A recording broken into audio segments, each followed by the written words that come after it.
Alright, what's up, how are you guys doing? New Sibling Arise vid. Today we're back on BOT. Esil just came back. I don't know why we get Esil again. This is just annoying as fuck. But we get Esil again. As you may have seen on the SLC, there is a new strat with both DKD and Stormbringer. This is the exact strat they use on SLC, just a bit tweaked because our BOT is different than theirs. They were playing on the old rules and now we play on the new rules. And basically the new rule is that the mobs have more HP, but we have a higher chance to crit on them. Basically it just turns the shit into like an annoying fuckfest. I'm gonna be honest, it's a dickhead move, like it's bad. Anyways, nonetheless, I'm still gonna show you the strat. My strat got me 32 seconds. If you have everything mythical, every skill and every blessing, you can get down to 28, I think. Maybe even lower, but I don't have everything mythical. I'm sorry, I'm not that lucky. So basically I got 32. So like I said, DKD Stormbringer. For the supports you want Kim, Goto and Esil. Esil has to be A3. If you don't have Esil A3, you just put Beast Bike instead. He doesn't need to be A nothing, just Beast Bike. For the shadows, Beru, Bestie and Serbi. For toughness, for Obsidian, Songjinwoo doesn't change. Kim for analysis, for Sylph, pretty easy. Goto for Guardian and for Wish. The new Wish set is pretty good. The 4 set effect is insane because it gives you like 10% attack. The 8 set only gives you 15 though, so I wouldn't run the 8 set. I would just run like 4 of this and then another set. Here, Guardian. If your Pulverize is not mythical, make sure you run Analysis here instead of Guardian. And then for Esil, you want to run Full Blessing. Just like the last BOT, your damage are going to come from your QTE Thunderstorm, so you want to get that for sure. If it's not mythical, it doesn't matter. The legendary one is going to do the job just fine. For the Death QT, you want to run Overshadow. And then for the 2 skills, you want to run Liberation, just like last time, and Vacuum Wave, just like last time. For the Blessing, this is where I'm missing stuff. Obviously, I don't have Mythical Liberation, and I also don't have Mythical Double-Edged Sword or Mythical Intuit. The best setup would be to have those 2 mythical, obviously. Sharp Perception is only good, I think, if you have it mythical. If you don't have it mythical, I would just run like Weakness Detection or something else. Basically, you run Sharp Perception to have the run being more consistent and having to crit a lot less, basically. It allows you to have less retries. Obviously, if you don't run it and run damage instead, it's gonna be like a bit faster, maybe, but like you would have to run for hours instead of like just a few minutes. So Sharp Perception for sure. Then Pulverize is mandatory, obviously. And then you want to run either Double-Edged Sword or Mana Rampage. They do the same thing, so just run the one you have with a high rarity. And lastly, Sharp Perception, like I said.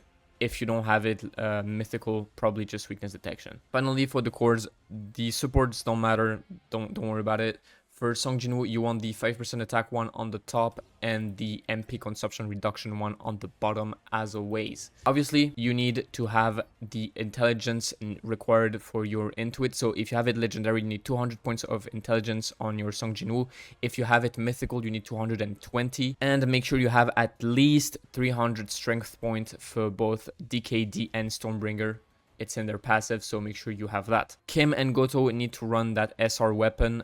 If you only have 1 and not 2 of them, put it on Kim and just put anything else on Goto. You can put his own weapon, it doesn't matter. And that's pretty much it for the setup. This setup is like super easy to do and the run itself is like super easy. I got the run in like a few tries, honestly. Like there's no super high RNG things. If you do the run correctly, you will just get it done pretty easily. So that's what I like with this Esil BOT. I feel like Esil BOT is like the easiest one ever. And also I will now go on to the gameplay that I recorded and go through it step by step. And then at the end of the vid, as always, we will go on the full run without me commenting or anything. So you spawn, basically you do 2 dashes, you get between those 2 mobs just like last time. If you did Esil last time, you remember it.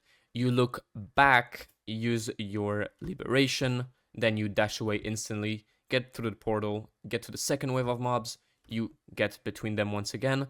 You pop Esil before you use Liberation because you need her buff to actually activate before the mini boss spawns. So basically Esil, as you know, she has a support skill that gives you a lot of buffs. So Esil, as you know, she has a support skill that gives you a lot of buffs, but those buffs take a bit of time to actually pop after you actually use her support skill. So what you want to do is use her a bit early, so then once the mini boss actually spawns, you just get the buffs. So you pop her a bit early, you once again look back and use your Liberation. Once that's done, you look straight again and use your DKD skill the first time. And as you can see, you get the buff just before you actually go and hit the boss. So you do that, and then you look straight back again and use your second DKD skill. And once you land with your DKD skill, you instantly use your QT Overshadow to finish off the mini boss. If you have everything mythical, unlike me, you will kill easier. If you have less mythical than I do, basically, so if your sharp perception is not mythical, you will have a bit more struggle to kill, but you can do it still, no worries. And then for the boss, it's pretty easy, honestly. You just basically spam your shadows and spam your Stormbringer skill right away. So as you can see, you use Stormbringer. The boss is gonna fall just next to you. Once you have the Stormbringer buffs, you Shadow Step instantly, use Kim instantly as well. Once you're done with the Shadow Step and Kim, you use your Vacuum Wave. The Vacuum Wave is going to activate your Thunderstorm, and you keep spamming the Goto key so that whenever Goto spawns, you start doing your Thunderstorm QTE. And after that, you just hit with the QTE. You're going to deal a lot of damage. If you have everything mythical, the QTE alone can kill. If you have Liberation, Double-Edged Sword, and Intuit mythical, you can one-shot the boss.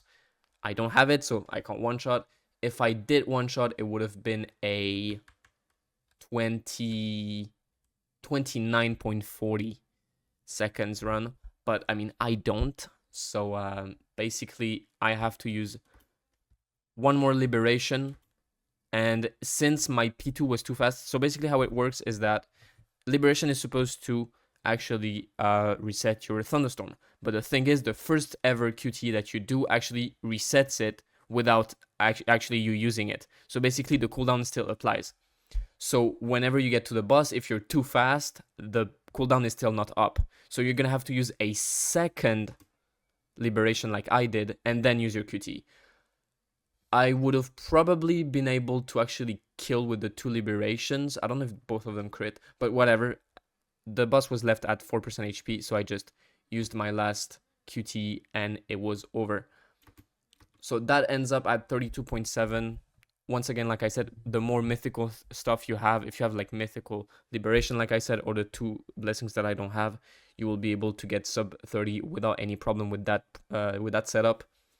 And that's pretty much it. I hope you guys enjoyed the vid. I will leave you guys now with the full gameplay. As always, if you enjoy my content, make sure you drop a like, comment, and subscribe to the channel to not miss any more uploads.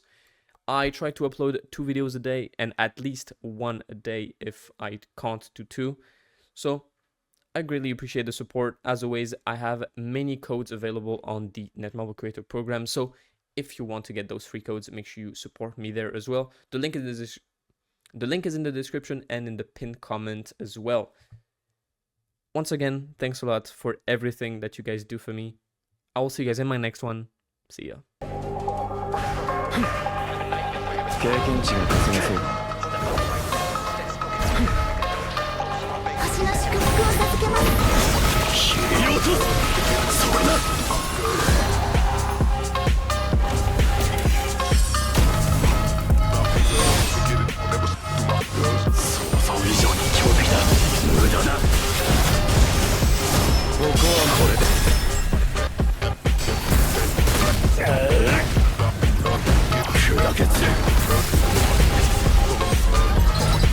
つまらない相手だ。